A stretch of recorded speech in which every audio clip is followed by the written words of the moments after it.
Bom, pessoal, boa tarde, né?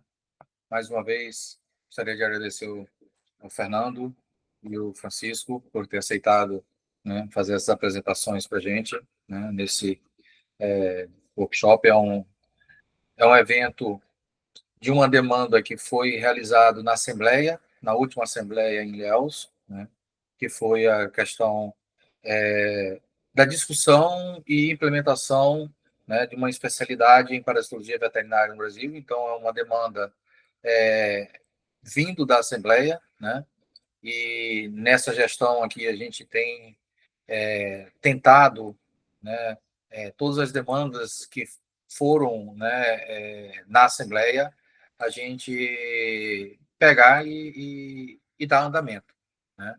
A gente considera que a Assembleia é soberana para essas situações, então, por isso, a gente tentou, né, fazer o encaminhamento máximo possível das demandas que foi realizado na Assembleia. Tá? Então, como é uma demanda da Assembleia, e a gente tem que levar um retorno, né, para a nova Assembleia, que vai ser em Pirenópolis, né, e também um andamento, né, um direcionamento, né, não somente o que nós fizemos, mas um direcionamento de futuro, né, para a implementação dessa especialidade. Então, esse workshop é um evento bem simples e rápido para direcionar todos os associados, né, para implementação ou não, né, se a Assembleia em Pirenópolis decidir, da especialidade em parasitologia veterinária. A gente vai ter, inicialmente, o doutor Fernando Rodrigo Sacchi, que é assessor do Conselho Federal de Medicina Veterinária, o qual eu agradeço ao presidente, que prontamente, né, destinou já o professor Fernando para falar, e sempre apoiou. Os primeiros contatos já foram bem positivos, né, bem propositivos, né? Então, a ideia é que o doutor Fernando traga para a gente o que o Conselho Federal tem hoje de especialidades e as normas também para habilitar as instituições, né, como é o caso do Colégio Brasileiro de Parasitologia Veterinária, a essa especialidade. E depois a gente sentiu necessidade até de uma discussão dentro da Assembleia, né, de uma confusão do que é especialidade e o que é especialização, uma pós-graduação lato sensu, né? E por isso a gente convidou o professor Francisco, que gostaria de agradecer prontamente também, rapidamente ele aceitou, não, ótimo, né, para saber como que o Colégio Brasileiro de Anestesiologia Veterinária realiza, né, a sua etapa, né, e a prova de título de especialista em anestesiologia veterinária. Isso é importante para a gente ter uma co-irmã, né, como que executa, uma co-irmã que está avançado, né, nesse quesito do que o Colégio Brasileiro de Parasitologia Veterinária, mas como que ela executa e como que a gente pode, né, pegar e moldar também o título, né, as etapas de seleção do título de especialista em parasitologia veterinária. Tá? Então, essa é uma introdução que a gente fez, situar a todos o porquê que nós estamos aqui, né, e o que a gente pretende com esse workshop. Né? Então, passo a palavra para o professor Fernando Sacchi para fazer a apresentação. Obrigado, professor. Obrigado, doutor Lívio. Uma satisfação grande estar aqui conversando com vocês, tentando esclarecer aí alguns pontos sobre a resolução e transmitir também um abraço da doutora Ana, que pediu para a gente comparecer de pronto mesmo. Ela disse, não, Fernando, vai lá, para a gente tentar, quanto mais facilitar esse processo, melhor, né, para todas as partes. Então, eu consigo compartilhar a tela com vocês? Sim, consegue sim. Então, compartilhar aqui. Primeiro, com relação às entidades que já estão habilitadas, né? Então, assim, no nosso site... Só um momento, Fernando, não está ainda... agora está indo. Isso, agora sim. Aqui. Agora estão vendo? Sim. Então, no nosso site, a gente tem a relação de todas as entidades que estão habilitadas hoje, tá? São 16 entidades habilitadas a emitir título de especialista, de forma que esse título seja reconhecido pelo Conselho e disponibilizado lá na identidade do profissional. Então, hoje temos acupuntura veterinária, anestesiologia veterinária, cardiologia, cirurgia, dermato, diagnóstico por imagem, endocrinologia, homeopatia, inspeção e tecnologia, animais selvagens, medicina veterinária intensiva, medicina veterinária do coletivo, nefro e urologia, nutrição e nutrologia, oftalmo e patologia veterinária. Essas são as entidades que atualmente estão habilitadas. Tá? Nós estamos num período de transição, com a publicação da resolução 1572, as entidades ganharam um prazo de 2 anos para se adequar.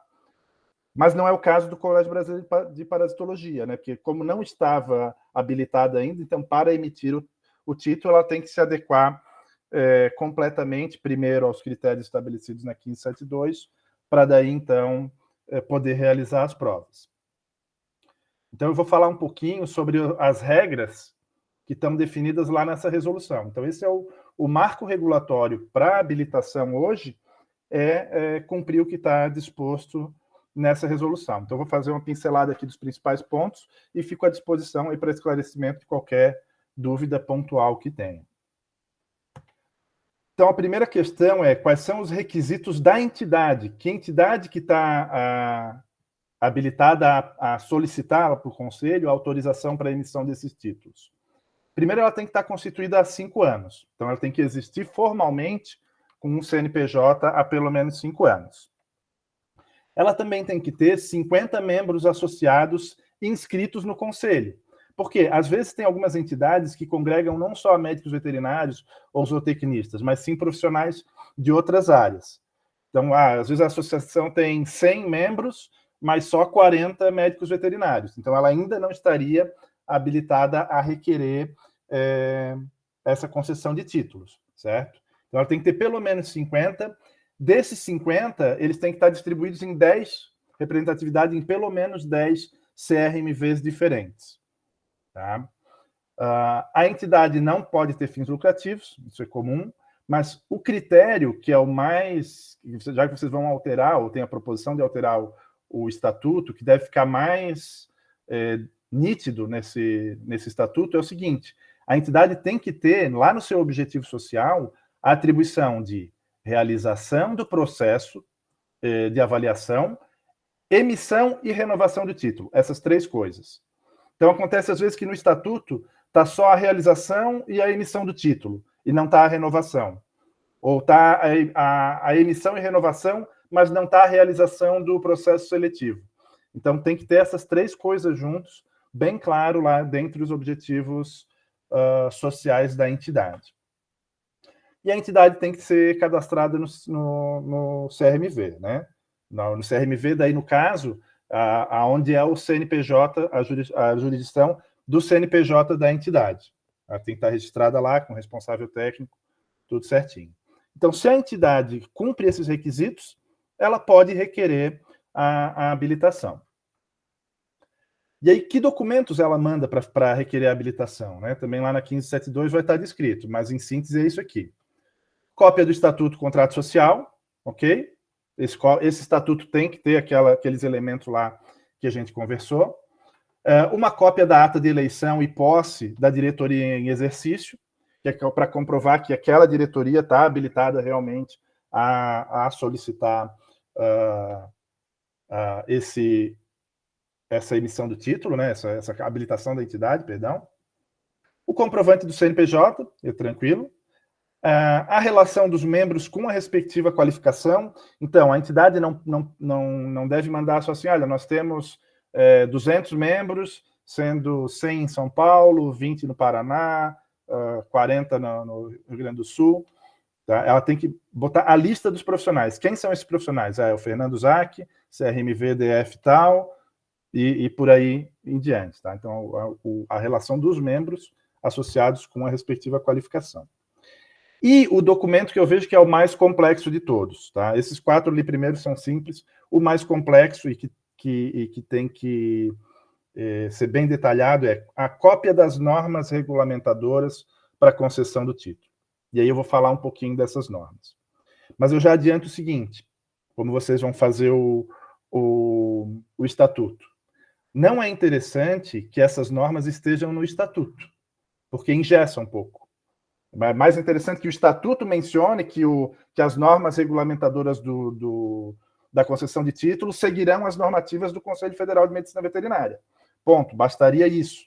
Tá? Porque se em algum momento vocês precisam fazer alguma alteração de uma norma, porque, não, mas no primeiro processo seletivo a gente viu que isso aqui não estava legal, a gente precisa fazer uma pequena modificação e submeter de novo esse pedido para o Conselho Federal para fazer a alteração da regra, é mais simples do que ter que convocar uma assembleia, fazer uma alteração estatutária, certo? Então, se cristalizar isso lá no estatuto, tem essa dificuldade, né? Não é proibido, é possível fazer, se a entidade optar por essa questão, mas trago esse alerta aí que outras entidades também precisaram fazer, e aí modificar um estatuto é um pouquinho mais complexo, tá? Então, o que tem que ter nessas normas regulamentadoras? Ela tem que ser instruída desses elementos aqui.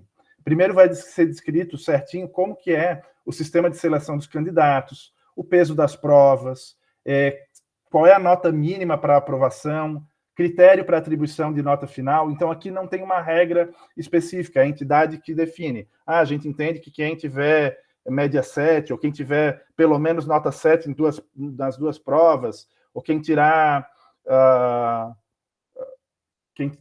pode ser eliminado com uma nota em uma e a outra ser um critério mais alto. Então, aqui é a entidade que vai definir e apresentar para a gente.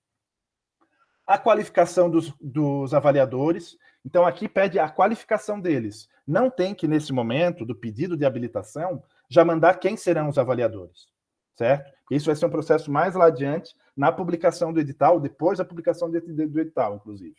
Tá? Mas tem alguns critérios ali de qualificação dos avaliadores que a gente vai falar um pouquinho mais adiante. Tem que ter também para o Conselho qual é a forma de divulgação dos resultados e do gabarito, e também a forma de interposição dos recursos contra o resultado. Não tem, mais uma vez aqui, também uma regrinha de como deve ser. Só a entidade procurar alguma coisa dentro da razoabilidade, né? Não, a gente vai divulgar o gabarito e 2 horas depois o profissional tem para recurso, passou isso, acabou o recurso. Então tem que ter cuidado isso que seja alguma coisa factível, né? Do profissional ter esse acesso tanto à prova, o resultado dos gabaritos, e poder interpor algum recurso. Vai colocar, aqui é um ponto que tem bastante flexibilidade, os critérios para revalidação do título de especialista. Então, a entidade vai dizer, olha, os critérios para a prova eu vou falar ali que são um pouco mais fixos, mas quando é para revalidação, vai ser o que é? O profissional vai ter que ter, no mínimo, uma pontuação X, conforme uma tabela que a gente vai colocar, que cada palestra vale tanto, cada aula que ele deu vale tanto, cada trabalho que ele publicou vale X, sabe? Então, isso é bem flexível e a entidade é que vai definir. E uma lista com os eventos realizados no último quinquênio, onde tem que ter pelo menos 5 eventos presenciais. Como a gente vem de um período de pandemia, o plenário tem até flexibilizado aí alguma questão dentro de uma justificativa. No caso, não tenha completado os 5 presenciais, mas tenha feito o evento virtual nesse período, é possível também do plenário avaliar. Tá? Mas, então, essas normas têm que conter esses quesitos. E aí, quando a gente vai falar dos candidatos à prova, a resolução ela define bem objetivamente, né? Quem são os candidatos que podem realizar essa prova. Primeiro ponto, tem que estar inscrito no Conselho e regular sob o ponto de vista ético e financeiro. E aí ele pode acessar através de algum desses 5 pontos. Por exemplo, eu fiz um programa de residência na área, então eu posso fazer a prova. Eu tenho um curso de especialização lato sensu e mais comprovando que eu tenho mais treinamento prático na área por 360 horas, eu posso fazer a prova. Então, se nos critérios que a entidade vai dizer para a gente, não, Fernando, eu vou aceitar para fazer só quem tem o certificado de especialização, mas não tem treinamento prático. Não pode, porque a resolução já engessa e diz, olha, tem que ter, no mínimo, tem que ter esses requisitos aqui para fazer a prova. Da mesma forma, quando tem, por exemplo, lá o título de livre docência, é uma das formas de eu acessar e fazer a prova, né? Então, basta o título de livre docência. Se eu disser, não, tem que ter título de livre docência, mais 5 anos de experiência, mais 200 pontos numa tabela que eu fiz. Aí o plenário, a tendência é não aceitar, porque nesse ponto aqui a resolução é bem objetiva. Então, certificado de conclusão de residência, especialização lato sensu, mais treinamento prático, título de mestre e doutor, mais treinamento prático, título de pós-doutorado, mais treinamento prático. Agora, aonde que a entidade pode definir? Fernando, nós vamos aceitar na entidade para fazer a prova quem tem um certificado de especialização em clínica de pequenos animais? Ou não?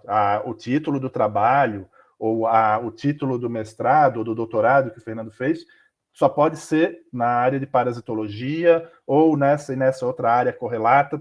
Então, esses pontos, sim, a entidade vai definir de forma objetiva, né, tanto o título do trabalho quanto a área da especialização que eu fiz para poder me candidatar, certo?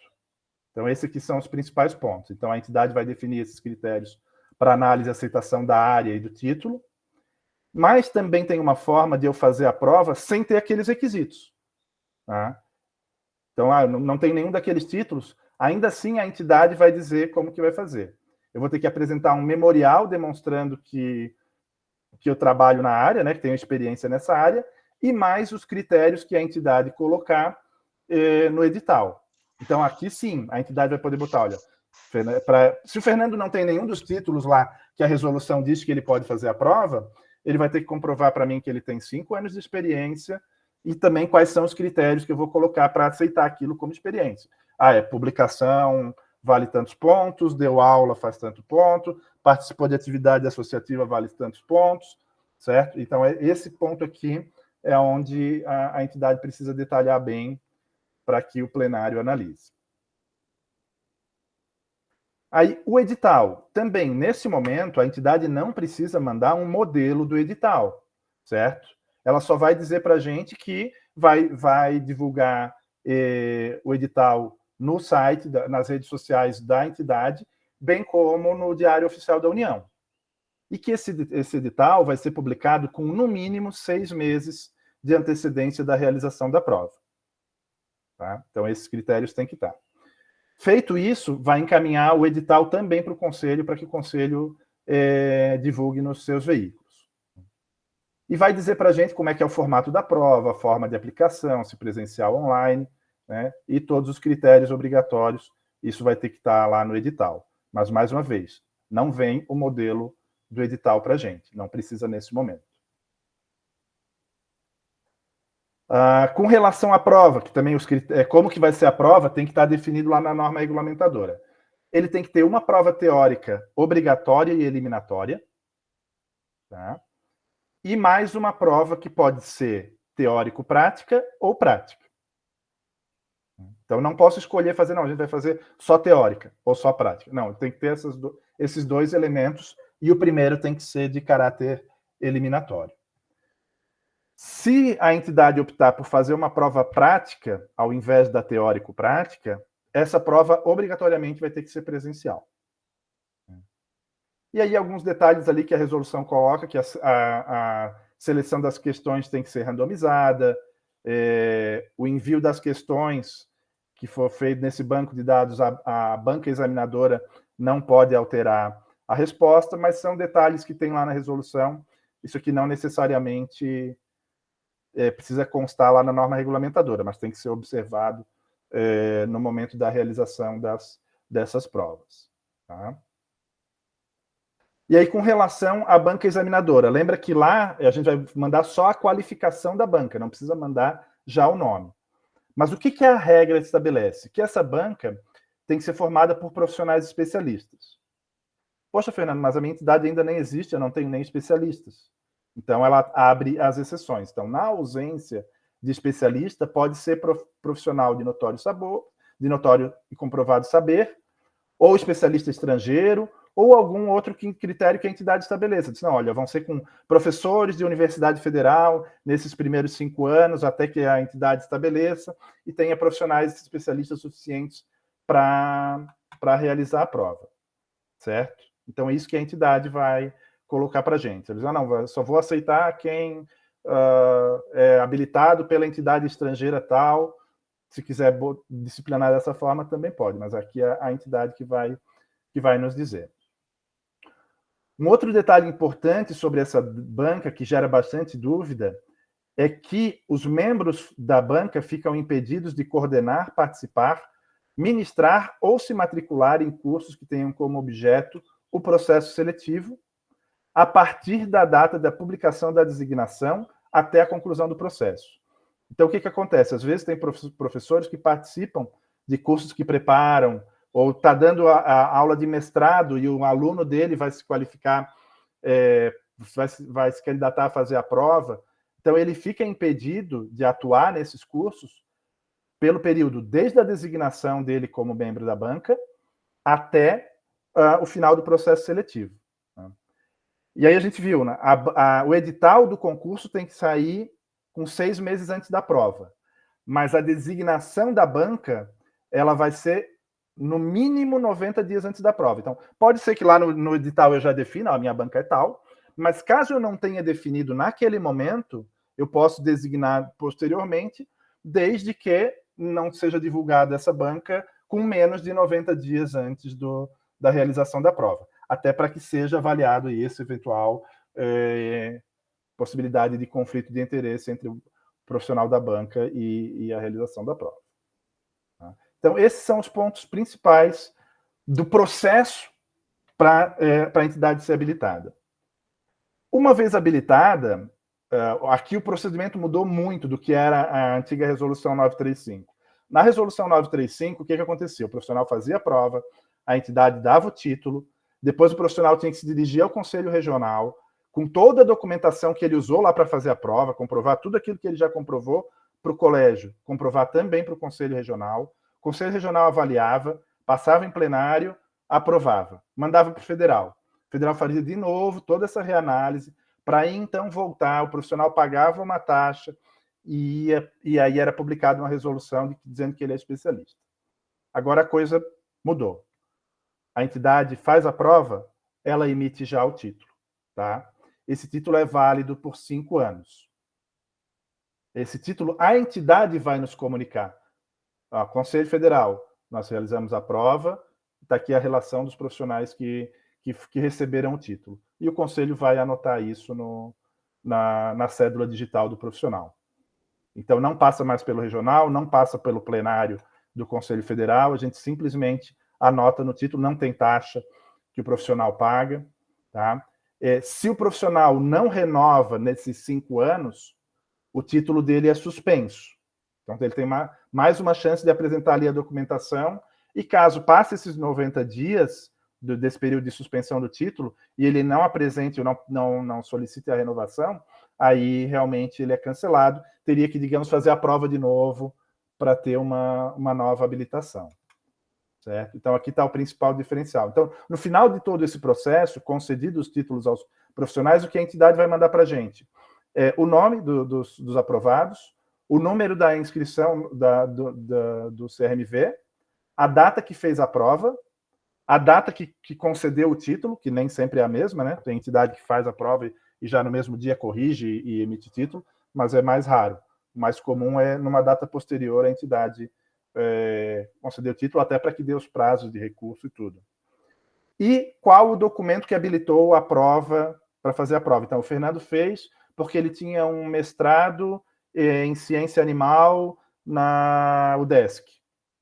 Então, aí é essa entidade esse documento que me permitiu fazer, ou não, o Fernando tinha residência em clínica veterinária em tal entidade. Foi o que habilitou ele a fazer a nossa prova. Tá? Por que tem que ter essas informações? Porque pela resolução hoje, a gente não pode conceder 2 títulos com base na mesma prova e no mesmo curso que habilitou. Certo? Então, é só para esse detalhe para a conferência lá. Então, simplificou bastante esse processo de habilitação. Dá um trabalho, às vezes, um pouco inicial para a entidade se habilitar, mas uma vez habilitada, simplificou bastante o trabalho. Lógico que a entidade pode ser auditada pelo Conselho, mas ela tem muito mais aí liberdade de atuação e fica muito mais tranquilo esse processo. Certo? Então, esses eram os principais pontos que eu queria colocar e fico à disposição aí para qualquer esclarecimento. Obrigado, doutor Fernando. A gente vai passar para a apresentação do doutor Francisco, aí depois tem algumas perguntas aqui para a gente discutir. Tá? Obrigado. Professor Francisco, mais uma vez, muito obrigado. Viu? O senhor está mutado. Boa tarde a todos. Né? Grande parte do que é o processo de para uma entidade, para uma especialidade, se colhe tudo, né? O Fernando já detalhou todos os pré-requisitos, tudo que foi discutido nessa nova normativa que veio a substituir a 535, acho que o número era 535, a normativa antiga, que a gente já seguia, né? Essa atual é a 1572/2023, eu fiz parte do comitê instituído pelo CFMV para estabelecer essas novas diretrizes. Então, eu vivenciei todo o processo, né? Eu acredito que a evolução dela foi no sentido de desburocratizar o processo de emissão do título, porque, como o Fernando explicou, era um processo excessivamente demorado. Então, o indivíduo era aprovado pelo colégio de especialidade, então ele tinha que se submeter as suas credenciais todas novamente para o Conselho Regional do seu estado. Os conselhos regionais eram mal informados, né? Eles não sabiam como agir, né? E isso tinha que ser aprovado primeiro na plenária do Conselho Regional, para depois ir para o Conselho Federal. Né? E a gente tinha a experiência com alguns colegas que ficaram muito insatisfeitos com essa demora. Né? Aí o conselho emitia a carteirinha, né? A carteirinha vermelha, impressa, com título de especialista, mas agora esse processo, eu creio, ele se tornou muito menos desburocratizado e ágil. Né? Inclusive, o especialista vai sair na carteira eletrônica, né? Por outro lado, também, eu creio que o processo se tornou, em alguns aspectos, bastante engessado, né? Com relação à habilitação do candidato para fazer a prova, vocês viram, né? Que aquilo tem que ser seguido literalmente. Pela 535, os colégios tinham mais liberdade para trabalhar e decidir o que é que habilitava o candidato a fazer a prova do título de especialista. Agora não. Né? Então, inclusive, vocês se decidindo a estabelecer o título de especialista, vocês praticamente vão ter que pegar aqueles itens de A a E, aqueles 5 itens que o Fernando listou, né? Residência, curso de especialização lato sensu, ou mestrado, ou doutorado, ou livre docência, e fazer um copia e cola. Né? A única coisa que fica aberta aí é com relação à área do, né? Você vai colocar, olha, com tema na área de parasito, por exemplo. Né? Então, ou residência na área de parasitologia.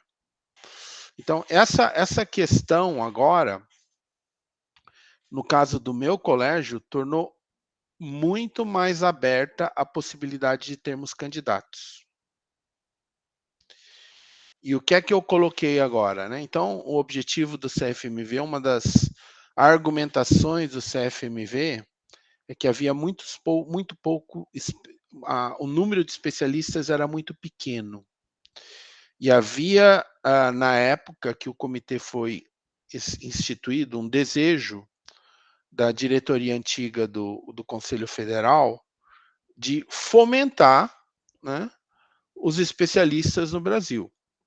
Em grande parte, isso era por culpa das especialidades, que não se mobilizaram direito com relação à prova do título de especialista. Eu acho que essa intenção foi nobre, né? Mas criou essa questão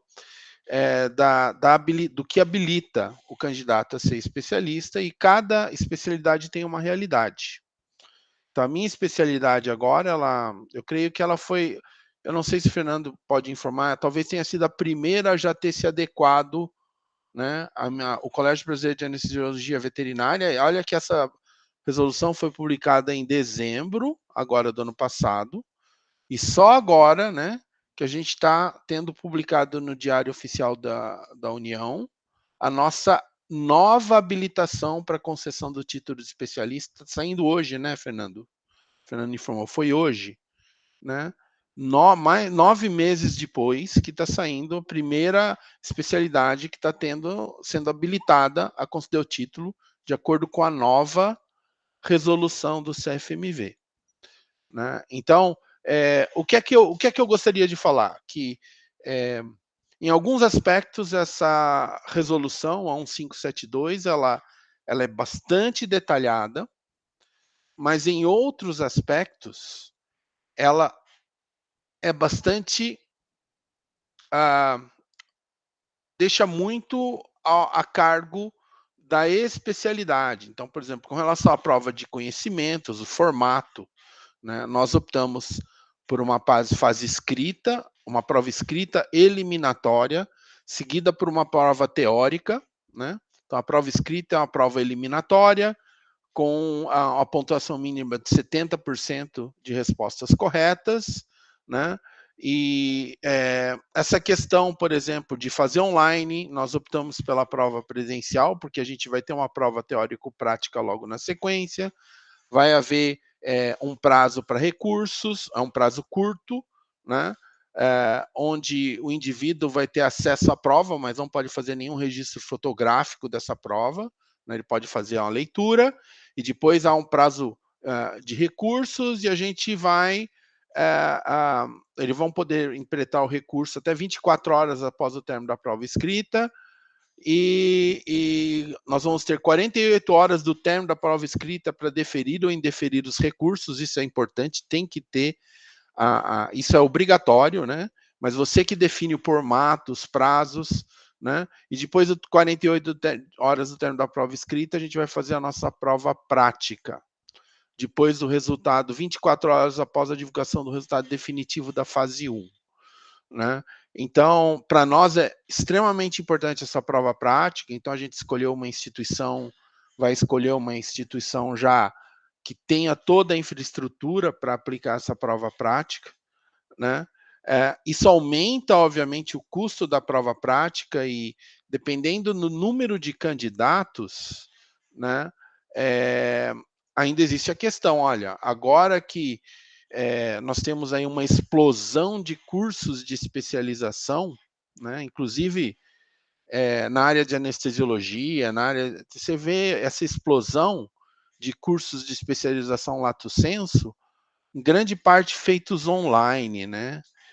A gente questiona a qualidade desses cursos de especialização, e hoje, com o número de veterinários que são esparramados no mercado, isso se tornou um mercado, né? Literalmente se tornou uma indústria, né? De cursos de especialização, né? As pessoas pagam a mensalidade, fazem online, então isso nos gera uma preocupação muito grande, porque nós sabemos que existem muitos cursos de especialização. Então, por exemplo, como é que nós vamos aplicar a prova prática com uma infraestrutura limitada? Então, por exemplo, eu tenho aqui em Botucatu uma sala de aulas de cirurgia e anestesiologia, uma sala grande que comporta 8 aparelhos de anestesia. Essa sala comporta 8 aparelhos de anestesia, toda equipada. A gente tem a possibilidade de ter cadáveres, né? A gente tem a possibilidade de ter, com aprovação de comitê de ética, algumas cirurgias de castração e OSH, né? A gente ainda está decidindo o formato dessas provas práticas, como é que elas vão ser. Vão ser provas orais e práticas, uma prova oral prática também. E então vocês têm que pensar tudo, inclusive no aspecto de logística e infraestrutura. Porque agora que a habilitação do candidato é aberta, eu posso, teoricamente, ter, por exemplo, ter 100 candidatos, provavelmente não vai acontecer, eu posso ter 100 candidatos se apresentando para fazer a prova prática, por exemplo, ou 100 candidatos fazendo a prova teórica, os que tiverem nota acima de 70% da teórica vão se habilitar para a prática. Então, aí eu teria uma prática aí que vai se estender por dias, né? Então, existem todas essas questões que a gente ainda vai vivenciar, porque a nossa nova regulamentação para o título de especialista em anestesiologia veterinária acabou de ser aprovada. Hoje nós temos 13 especialistas habilitados no sistema antigo. Como é que era o sistema antigo? Que não interessa porque não pode usar mais. Nós dávamos um peso, era um sistema de pontuação, então o que eu insisti muito? Tem que haver a questão do que habilita o candidato a fazer a prova. O que o torna habilitado. Isso que a resolução do conselho deixou totalmente engessado. Isso não tem como ninguém decidir. Já está engessado. Antigamente, nós tínhamos um sistema de pontuação onde a residência em anestesiologia recebia uma pontuação maior. E o mestrado em anestesiologia pontua, mas pontua menos. Porque nós entendemos que no caso da nossa especialidade, o indivíduo que faz uma tese de mestrado em anestesiologia, ele pode fazer essa tese e não ter nenhuma qualificação a fazer a prática clínica de anestesiologia. A mesma coisa o indivíduo que fez defendeu uma tese de doutorado em anestesiologia, né? Então, também havia pontuação para estágios específicos, e o indivíduo que acumulava uma pontuação mínima, ele se habilitava a fazer a prova. Acabou todo o sistema para nós, agora nós estamos dentro desse sistema que o Conselho Federal colocou e nós estamos nos adaptando. O que é que vai acontecer com isso? A gente ainda vai vivenciar para saber o que vai acontecer. Tá? A questão do especialista, né? Por que se tornar especialista? Eu acho que, em primeiro lugar, né, o título de o especialista, a habilitação o título de especialista visa, na iniciativa privada, né, proteger o público. Então, o indivíduo que tem um título de especialista, ele tem a garantia que ele é habilitado tecnicamente a realizar aquela atividade e, dessa forma, proteger o público em geral, né? E na academia, né, no caso aí da academia, o indivíduo com título de especialista, né, a gente sabe que nos países mais onde a América do Norte, Estados Unidos, Canadá e Europa, na área de anestesiologia, por exemplo, eles exigem que o indivíduo que vai ser docente, ele pode ter mestrado, doutorado, né? Isso representa, né? Bom, algumas instituições exigem mestrado, doutorado até, mas é raro. Mas num concurso para docente em anestesiologia, eles exigem o título de especialista o mínimo, a qualificação mínima é o título de especialista do colégio americano ou europeu. Eles chegaram num acordo onde existe essa intercambiabilidade. Então, o indivíduo que tem o título de especialista em anestesiologia do colégio europeu, ele pode ser docente de uma faculdade de anestesiologia, uma faculdade veterinária da América do Norte. Esse estágio vai chegar no Brasil? Não acredito que chegue. Talvez em algumas instituições, né, elas podem exigir, algumas exigem hoje, por exemplo, na área de anestesiologia, no edital, exigem residência, além de mestrado e doutorado na área, né? Mas o futuro, talvez, que eu creio que ainda está distante, é algumas instituições poderem exigir o título de especialista daquela área, para aquela disciplina, para aquela cadeira, né? Como uma forma de você garantir a qualificação daquela pessoa. Estamos nesse estágio no Brasil? Não, estamos no estágio extremamente primário. Tá? Extremamente primário e distante dessa realidade. Com relação à valorização do título de especialista pelo público em geral. Espera aí, o meu animal vai ser operado. Eu queria que ele fosse operado por um especialista do Colégio Brasileiro de Cirurgia Veterinária. Estamos a anos-luz disso.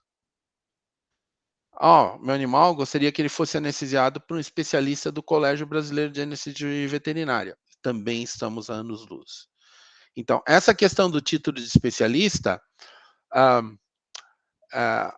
eu acho que as instituições estão tendo um movimento muito grande, né? Favorecendo o título de especialista é uma coisa importante? Mas eu acho que as associações de especialidades têm que refletir qual que é a finalidade da concessão do título de especialista para aquela área especificamente, né? O que é que eu tenho visto? Fragmentação, subespecialidades. Então, existe uma grande área, e aí um outro grupo de indivíduos cria lá um outro colégio de especialidade, uma outra especialidade, que na verdade é uma subespecialidade. Será que há um número suficiente de profissionais dentro daquela subespecialidade? Por exemplo, a cirurgia tem inúmeras subespecialidades dentro da cirurgia. Ortopedia. Eu vou querer criar o Colégio Brasileiro de Ortopedia Veterinária, o título de especialista em ortopedia, né? Nos Estados Unidos, por exemplo, o Colégio Americano de Medicina Interna engloba essas sub-áreas no seu título de especialista, mas dentro de um colégio maior, onde eles se entendem, né? A área de medicina interna e clínica. Tem o colégio de cardiologia, né? Colégio de medicina interna, sub-área de cardiologia, sub-área de neurologia, né? Porque eles consideram tudo sobre esse guarda-chuva maior de um colégio único, né?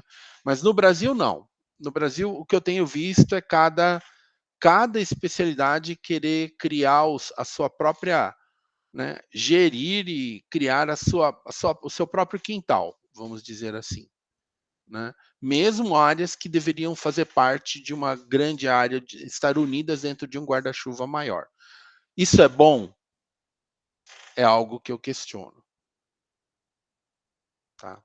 Bom, a gente agora conseguiu a aprovação, né? E eu estou aberto para perguntas também e colocar a nossa experiência nesse processo todo.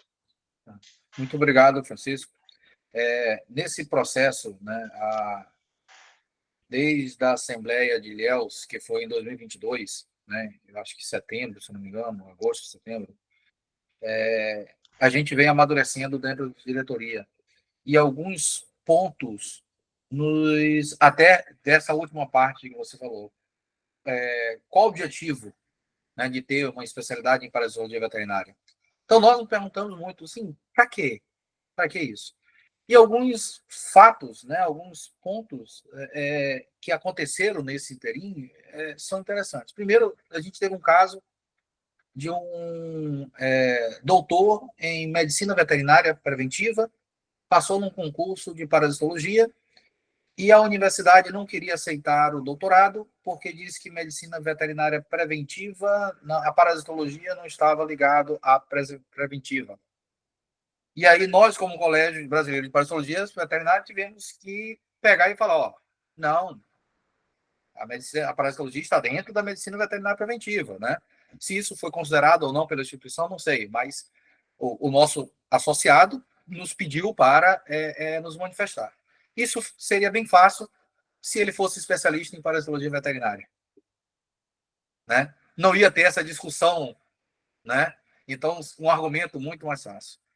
Semana passada, a gente teve num evento do Ministério da Agricultura de boas práticas clínicas e está acontecendo um movimento bem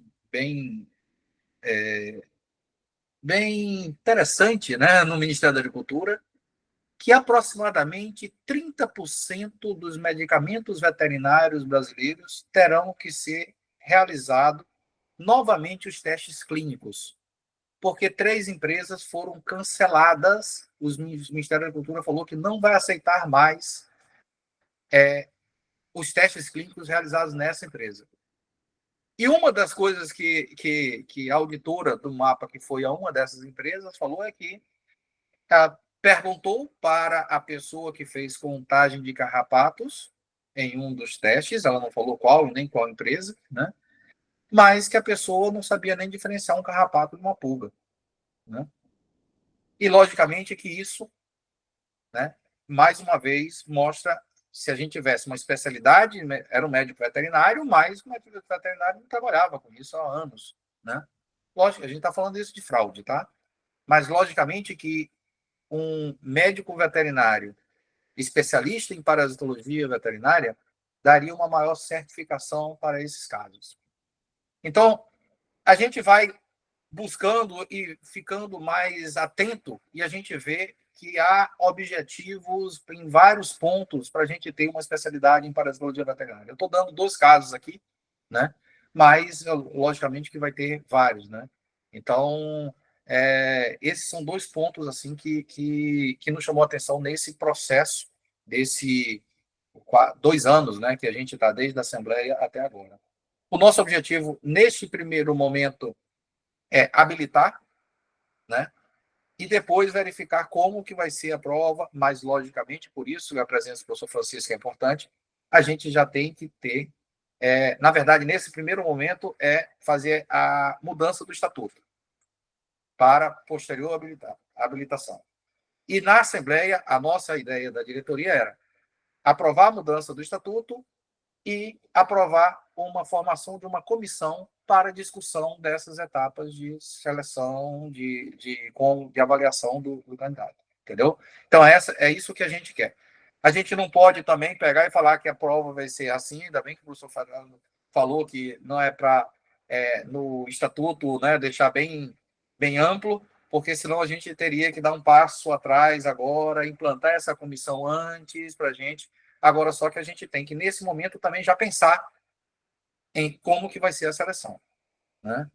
Eu vou abrir para pergunta, Guilherme, Marcelo, Rec e Caio, se tem alguma pergunta, né? Eu tenho algumas outras perguntas aqui, né, para fazer, mas se alguém quiser fazer alguma pergunta, por favor. Eu tenho. Marcelo, pode ir? A mão já. Posso fazer umas 2 ou 3, né? Bom, obrigado, Fernando, obrigado, Francisco, também obrigado pela reunião aí, Lívio.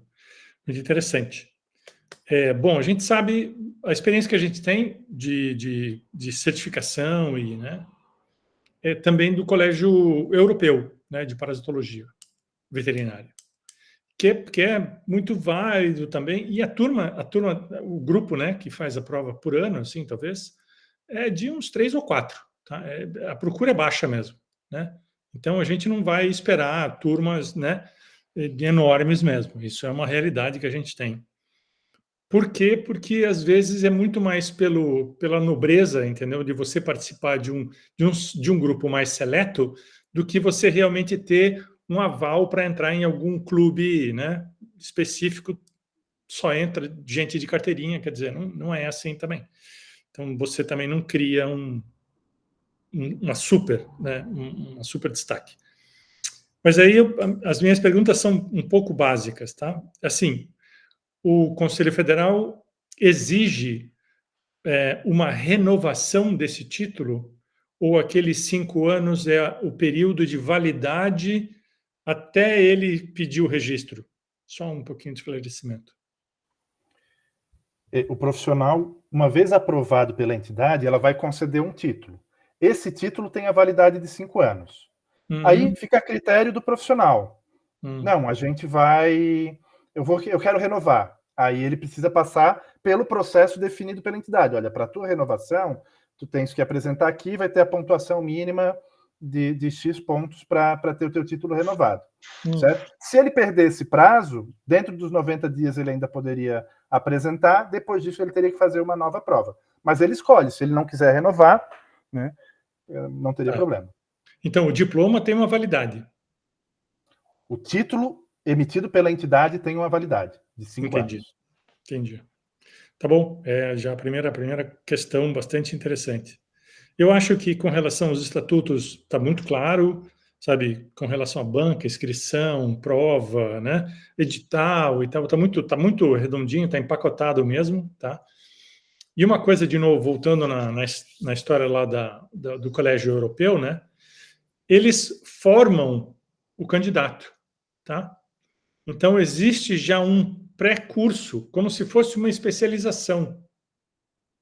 E eu sinceramente, eu não sei desse detalhe da renovação do título, e eu acredito que ele não sei se exista, mas isso é uma questão de perguntar, né, para quem já fez. Se existe algum tipo de indicação para que a gente possa... porque o colégio pode oferecer uma prova por ano, né? Ou uma prova a cada 2 anos, sei lá. A gente se organiza, o colégio se organiza, monta o edital, monta a banca, monta tudo e se preocupa em fazer a prova, né? Passou, não passou, tchau, vai fazer a próxima vez. Mas existe também aquela questão do curso, né? Pré-vestibular, pré-prova, né? Que no caso da Europa, eu sei que eles se reúnem muito, os caras ralam para fazer todo tipo de atividade, fazem montes de prova antes, né? Como se fosse realmente um curso, um terceiro diploma, né? Então, mestrado, doutorado e a especialização. Existe isso, só para abrir um pouco para a gente conversar, se é necessário, se vocês acham que, entendeu? Uma prova basta, né? No caso da anestesiologia, fica muito mais pontual, né? Lógico, você se preocupa com a prova, afinal de contas. Anestesiologia, o processo de renovação a cada 5 anos, a gente tentou tornar o mais simples possível, tá? Uhum. Então a gente não pode querer criar mais dificuldade ainda do que já existe. Porque o indivíduo fazer a prova da anestesiologia vai sofrer. Ficar aí 2 dias esperando o resultado final, né, nesse novo modelo, né, 48 horas, né, para depois saber se ele vai para a prova prática, né? Então, é um processo exaustivo, extenuante, e a gente, na nossa regulamentação, a gente procura, o conselho deixou bem livre com relação a quais os critérios de renovação. Obviamente, o indivíduo não vai fazer uma nova prova, ele tem que comprovar que ele manteve um nível mínimo de atividade naqueles 5 anos. Olha Então, só a que gente legal. tem a opção, por exemplo, se o indivíduo é um anestesista clínico, ele tem que preencher 2 de uma listagem de 5 itens, atender a 2 critérios de uma listagem de 5. Então, por exemplo, para o anestesista clínico, a gente colocou, olha, se você faz 100 anestesias por ano, que é um número razoável, documentação com ficha anestésica, você comprove, já atendeu um critério. Se você comparecer a cursos de educação continuada, pelo menos um, eu acho que a gente colocou 1 por ano nesse período, dentro da área, não precisa, pode ser o nosso congresso, ou pode ser um outro evento. Se você fez isso, mas sem anestesias anos, você já já atende o critério de qualificação. E a gente colocou outras opções, também pensando não só naquele anestesista clínico, mas também no professor, por exemplo. Professor, olha, eu não estou fazendo, mas eu dou aula, eu aposentei, eu estou dando aula em cursos de educação continuada pelo Brasil. Você comprovar X horas ano na área de anestesiologia, atividade como professor, né? O cara que aposentou, por exemplo, que é uma carga horária relativamente super razoável, já preencheu um item, entendeu? Então, a gente resolveu deixar assim bem aberto. Tá, muito bom. Tá? Para facilitar a renovação. Não é para prejudicar. Por que vai dificultar mais? E o CFMV não vê, assim, não está engessado isso também. Não, então, essa parte não. Só complementar o que o doutor Francisco colocou, é que o cuidado que a entidade tem que ter, para principalmente que não seja a única forma do candidato poder renovar, ter passado por um curso preparatório da própria entidade. Certo? Sim. Porque isso a gente já teve questionamento, inclusive judicial, com relação a isso. A entidade só permitia que o candidato ou fizesse a prova ou renovasse se ele tivesse participado de um dos cursos ministrados pela própria entidade. Então, só esse cuidado. Ele pode entrar ali no rol como uma das hipóteses da renovação, como fez a anestesia perfeitamente, mas não era a única hipótese. Então, ele podia ter outras combinações e também fazer. Isso eu creio que seria improvável de acontecer no Colégio Brasileiro de Parasitologia, porque eu vejo ainda que ainda tem uma liderança acadêmica, onde não há esses conflitos de interesse. Então, não tem muito. o grande problema que há de se lidar são algumas especialidades que se confundem com os cursos de especialização. Claro.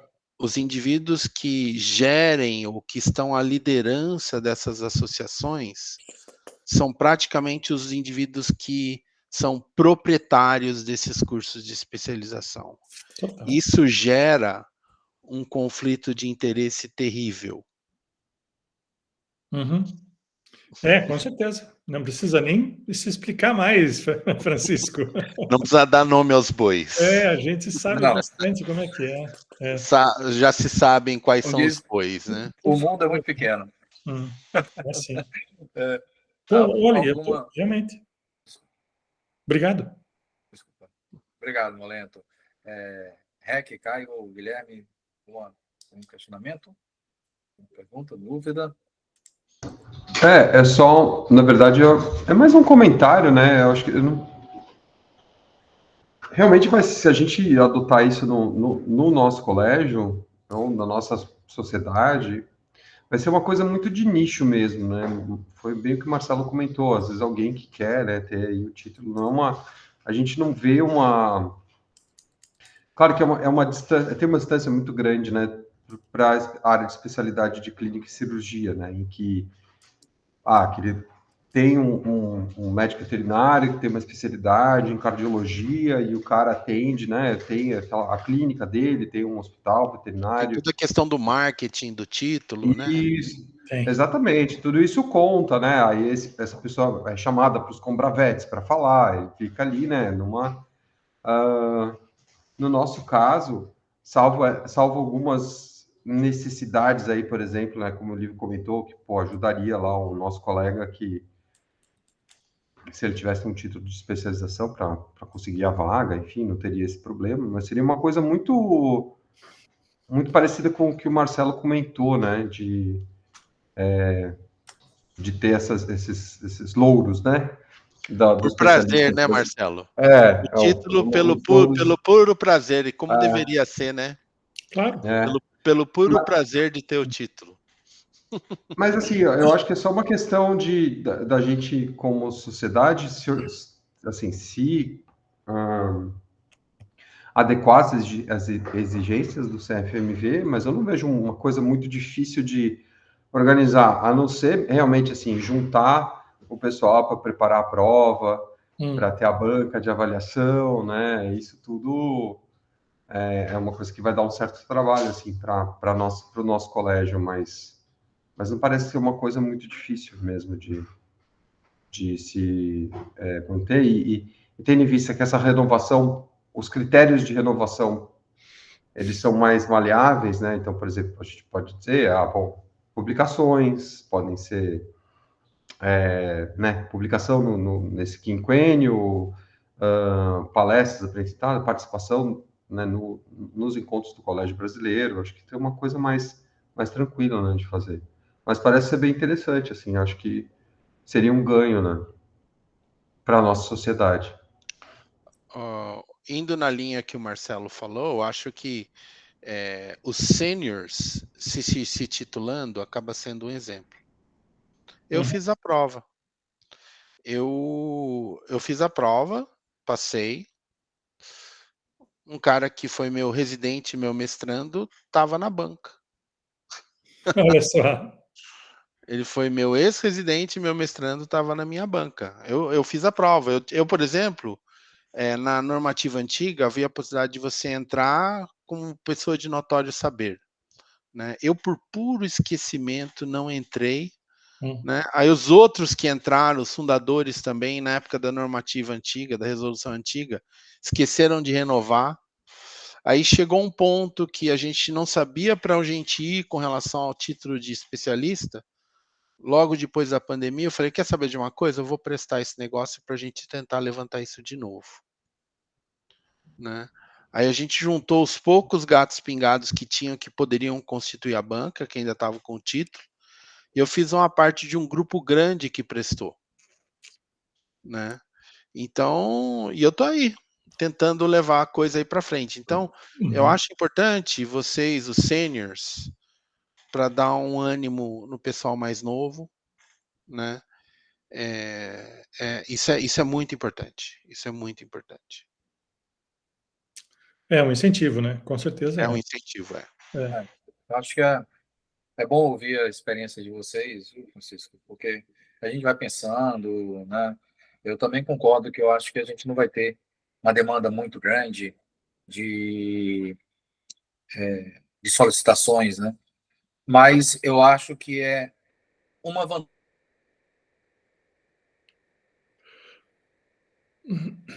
Deu uma congelada lá.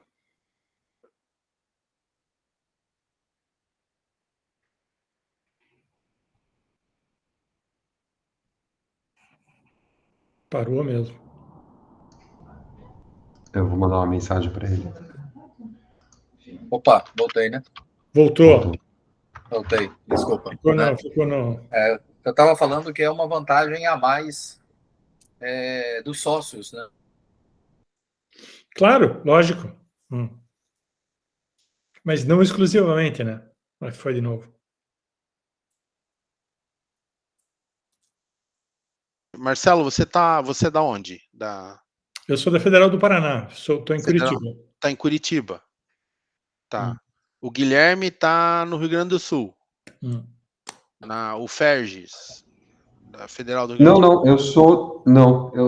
Eu sou do Instituto de Pesquisas Veterinárias Desdrf Namor, que é um órgão da Secretaria da Agricultura. Ah, tá. É um instituto de pesquisa, não tá é em na Porto universidade. Alegre.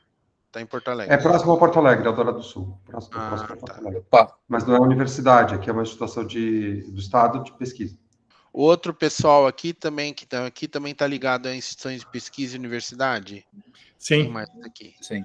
Tem o Caio, é da Federal do Goiás, o José Reck é meu colega aqui no PVDF. Opa, voltei? Voltou. E o Lívio lá voltei. Na Federal do Maranhão. Eu vou deixar minha câmera desligada, que eu acho que melhora a conexão. Sim. Né? E eu acho que é uma vantagem a mais das pessoas se associarem ao Colégio Brasileiro de Parasitologia Veterinária. Eu acho que esse é um ponto. Mas eu também não espero que seja uma grande demanda, né? Mas como eu falei, a gente tem visto valor nisso, né? Um valor muito grande nesse trabalho que a gente está montando para se habilitar, né? Eu tenho só uma pergunta para o doutor Fernando sobre os eventos presenciais. Eu não entendi muito bem. Organizar 15 eventos? Eu não entendo muito bem, não entendi muito bem esse. Nos últimos 5 anos, a entidade tem que ter realizado 5 eventos presenciais. Pode ser um por ano, pode ser 2 eventos presenciais, não...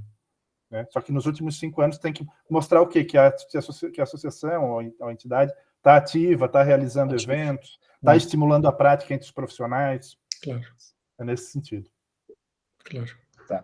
Essa é uma das coisas que a gente teria que pensar, né, Lívio? Porque, na verdade, a gente se reúne a cada 2 anos, né? Então, não...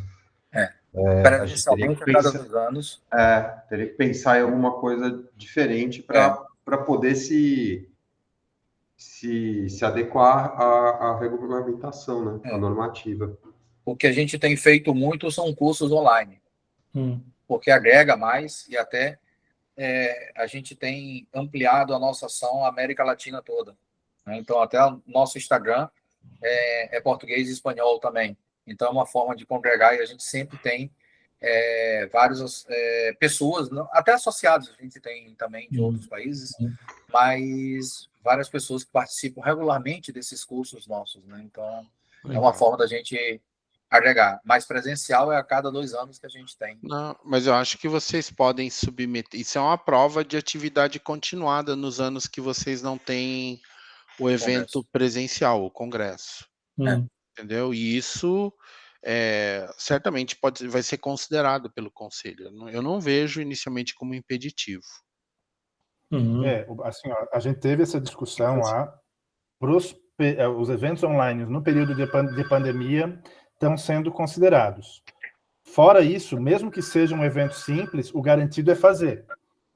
Fazer presencial, mesmo que seja um evento pequeno, uma palestra, não precisa ser um congresso, né? Mas alguma coisa presencial vocês teriam garantido já. Acredito que híbrido também dê, né, Fernando? Sim. Sim. Eu acho que isso é uma questão de pontos. Por exemplo, a gente teve o último